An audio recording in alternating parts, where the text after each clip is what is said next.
Bismillahirrahmanirrahim. Yang pertama kata para ulama, ketika kita ingin menikah, kita harus pastikan dulu kriteria calon pasangan kita. Tentu saja kita harus tahu kriteria. Nggak mungkin yang penting jenis kelaminnya wanita, yang penting jenis kelaminnya laki-laki, yang penting dia mau sama saya dan seterusnya. Ini tidak tepat. Kita harus menentukan kriteria. Langkah pertama dijelaskan para ulama, untuk mendapatkan pasangan yang benar adalah tentukan kriteria. Atau mau yang mana dulu? Kriteria calon istri atau calon suami? Hah? Calon istri dulu ya. Nggak mau yang calon suami ya teman-teman? Iya, oke. Kriteria calon istri. Yang pertama tentu saja agamanya bagus. Nabi SAW bersabda dalam hadis riwayat Imam Bukhari, tunkahul mar'atu li arba. Wanita itu dinikahi karena 4 perkara. Limaliha, wali hasabiha, wali jamaliha, wali dinina, fadfar bidhati din taribat yadak. Wanita itu dinikahi karena 4 perkara. Apa saja? Hah? Ayo. Yang masih single, yang jomblo. Biasanya hadis ini paling hafal. Yang pertama, karena kekayaannya. Yang kedua, karena status sosialnya, keturunannya. Yang ketiga, karena kecantikannya. Dan yang keempat, karena agamanya. Fadfar bidhati din taribat yadak. Maka pilihlah yang baik agamanya, maka Anda akan beruntung. Anda akan beruntung. Ini penting. Ini khususnya para laki-laki, para ikhwan. Yang kedua, hadirin yang dirahmati oleh Allah Subhanahu wa taala. Oke, kita ikuti keinginan antum yang cantik. Betul, pilih yang cantik. Pilih yang cantik. Dalilnya apa? Dalilnya apa? Dalilnya adalah syariat nazar yang akan kita bahas nanti. Nabi mengatakan, "Idza alqa," dalam hadis riwayat Imam Ibnu Majah, "Idza alqallahu ala qalbi imri'in khitbata imra'atin fala ba'sa lahu an yanzura ilaiha." Kalau Allah sudah memantapkan hati seseorang untuk melamar seorang wanita tidak ada masalah untuk melihat dirinya. Jadi tidak ada masalah untuk melihat wanita tersebut. Disyariatkannya nazar atau melihat. Nazar itu artinya melihat. Itu berarti kecantikan diperhitungkan, tapi dia tidak bisa mengalahkan agama. Tapi diperhitungkan. Lalu Nabi mengatakan, "Undur ilaiha fa innahu ajdar an yu'addam bainakuma." Lihatlah si wanita tersebut, karena melihat wanita akan membuat kita lebih langgeng dengan dia.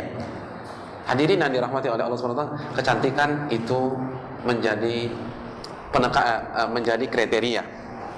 Menjadi apa? Menjadi kriteria.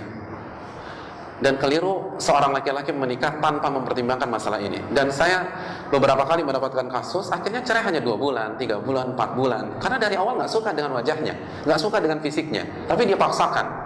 Atau dipaksa sama ustadz atau murabbinya, untuk mau surga nggak, nikah ini aku hafal 30 juz, hafal Arba'in Nawawiyah, hafal Sahih Bukhari, hafal Sahih Muslim, dan seterusnya. Akhirnya mau nggak mau dia nikah. Ketika nikah nggak cinta dia, karena dia membohongi dirinya. Hadirin sekalian, Islam adalah agama yang luar biasa. Islam mengakomodir. Allah mengatakan tentang agama kita fitrah, dan fitrah laki-laki suka dengan fisik wanita. Oleh karena itu, jika kita ingin menikah, pertimbangkan kecantikan. Pertimbangkan kecantikan. Jelas ini hadirin yang dirahmati oleh Allah? Nah, itu yang kedua. Yang ketiga, dia wanita yang penuh dengan rasa cinta dan bisa mengungkapkan rasa cintanya. Jadi hatinya penuh dengan cinta dan dia bisa mengungkapkan rasa cintanya dengan kata-kata mesra, dengan rayuan dia sebagai seorang wanita, manja begitu. Lalu dia bisa diungkapkan dengan sikap, suka meluk suaminya, menggenggam erat tangan suaminya, dan seterusnya. Nabi SAW ketika Jabir menikah dengan janda, apa kata Nabi? Fahallan bikran tulaibu hawa tulaibu. Kenapa nggak pilih gadis? Engkau bisa bermain dengan dia dan dia bisa bermain denganmu. Maksudnya apa sih? Gadis itu punya kelebihan daripada janda secara umum, bukan dari sisi ketakwaan. Kalau ketakwaan mungkin janda lebih takwa daripada gadis. Tapi yang disoroti oleh Nabi SAW dalam hadis ini adalah untuk masalah cinta secara umum gadis lebih menang. Kenapa? Karena dia tidak punya pengalaman sebelumnya, sehingga dia tidak punya pembanding. Yang jadi masalah kalau kita nikah dengan duda atau janda, peluang untuk dibandingkan itu besar. Dan tidak semua orang tidak suka dibandingkan. Dan gadis secara umum lebih manja karena ini adalah cinta pertamanya. Tapi susah juga ya, gadis di Jakarta pernah pacaran 3 kali, pernah pacaran 15 kali, dan pernah pacaran 30 kali.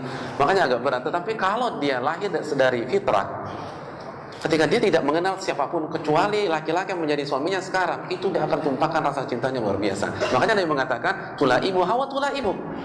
Anda bisa bermain, bercanda, bisa manja-manjaan sama dia, dan dia bisa manja-manjaan dengan kamu. Ini menunjukkan bahwa salah satu wanita yang hendaknya kita jadikan bahan pertimbangan adalah wanita yang penuh dengan rasa cinta. Dan Nabi SAW menyatakan bahwa salah satu kriteria wanita surga apa? Al-wadud. Nabi mengatakan, dan Nabi perintahkan kita menikahi al-wadud. Kata Nabi, tazawwajul wadudul wadud. Menikahlah dengan wanita al-wadud. Siapa al-wadud? Al-wadud.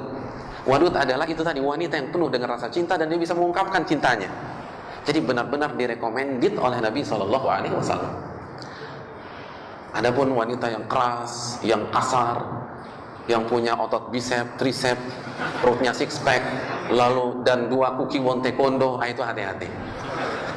Artinya maksud saya bukan arahnya ke sana ya, tetapi dia kasar, dia bisa pukul antum. Antum mau judo dia bisa, antum mau adu kaki dia siap dengan taekwondonya, antum mau adu ilmu silat dia jago. Itu hati-hati. Jadi wanita yang kasar itu nggak boleh. Wanita yang keras dengan suami, dikit-dikit pecahin piring gitu loh, dikit-dikit lempar sendok, itu tidak diperbolehkan. Dan itu tidak recommended. Cari yang halus, yang lembut, yang santun, yang manja.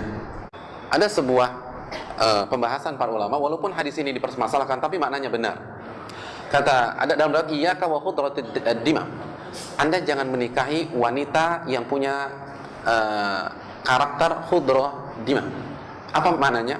Al-mar'atul hasna fil manba'i su. Wanita yang baik dan soleh tetapi di tengah-tengah keluarga yang bermasalah. Itu hati-hati. Itu nggak direkomendin. Jadi artinya kalau bisa carilah wanita yang keluarganya baik-baik.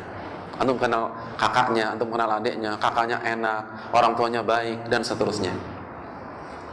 Tapi karena salah satu yang tidak direkomend di dalam dunia para ulama, walaupun hadisnya diperselisihkan validitasnya, tetapi maknanya benar.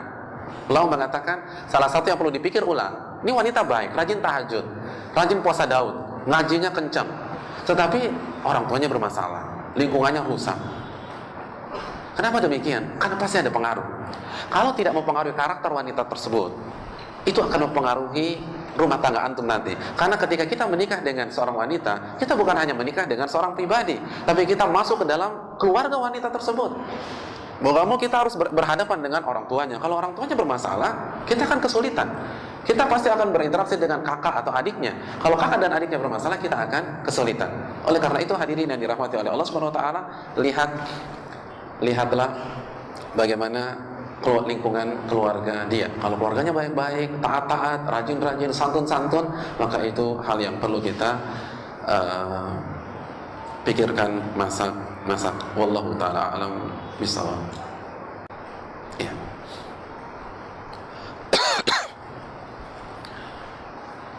Iya, hadirin yang dirahmati oleh Allah Subhanahu wa taala. Selanjutnya, apa lagi selanjutnya? Selanjutnya apa lagi? Selanjutnya adalah para ulama mengatakan kaya.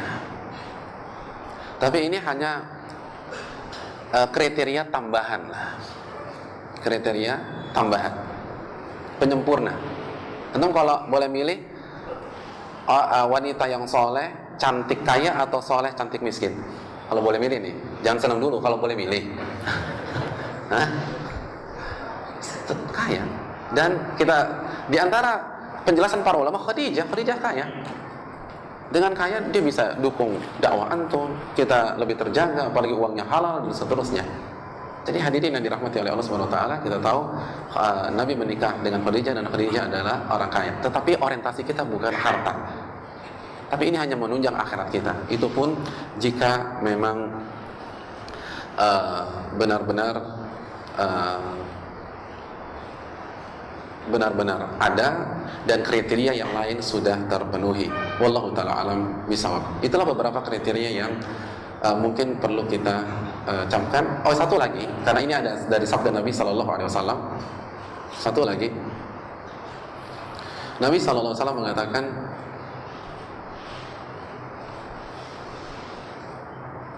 subur. Tazawwajul waludul wadud. Nikahlah dengan wanita yang penyayang, penuh dengan rasa cinta dan subur. Al-walud itu subur. Al-walud itu subur.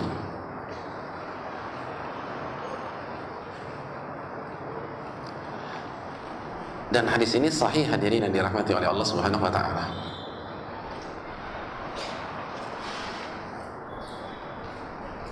Bahkan sebagian ulama mengatakan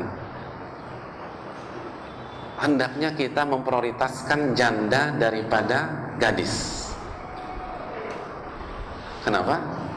Karena untuk membuktikan kesuburan, janda sudah terbukti. Misalnya janda anak 13, subur nggak? Subur. Kalau gadis pembuktiannya gimana? Nggak ada. Tapi pendapat ini lemah. Antum boleh bernafas lega, pendapat ini lemah. Karena bisa dicek dari beberapa sisi. Apalagi sekarang kita bisa minta dicekkan ke dokter, kalau mau silahkan. Tapi kita bisa lihat dari keturunannya para ulama, dari nasabnya, dia dari keluarga yang banyak anak atau tidak. Karena faktor gen itu